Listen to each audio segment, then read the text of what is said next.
I want to take a second and quickly go over the color picker. This color picker is available to you in several Adobe programs: Photoshop, Illustrator, InDesign. So we can launch the color picker quite easily by going over here. Here's the foreground, and the color picker will launch for the foreground or the background.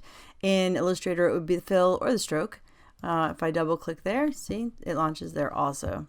So when I launch the color picker, it's going to launch like this. And a quick tour. The web colors are a throwback to a while ago when there was only 256 colors that were shared between platforms. So this made it easier for designers to pick web colors, but now monitors are a lot better and we don't really feel like we have that problem so much anymore. Let's pick a color down here like this pink. Over here we have the color that it was and the new color that we just sampled.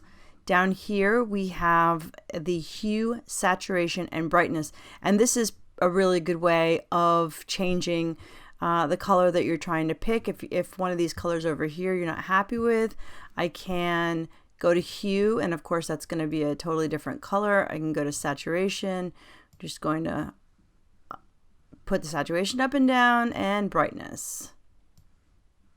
Okay, down here is where I dial in my RGB colors when I have an RGB recipe that I want to put in. This is my hexadecimal code right here.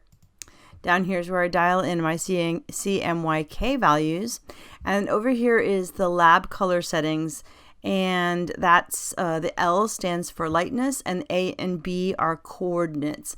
This is a device independent color. It's used to communicate color between devices. Over here we have color libraries, so if you're going to pick a Pantone color, you click that. Here are your Pantone guides, also a True Match or Toyo. So if you were going to pick a metallic, for example, you'd go here, and these are your metallic Pantone colors. And that's it.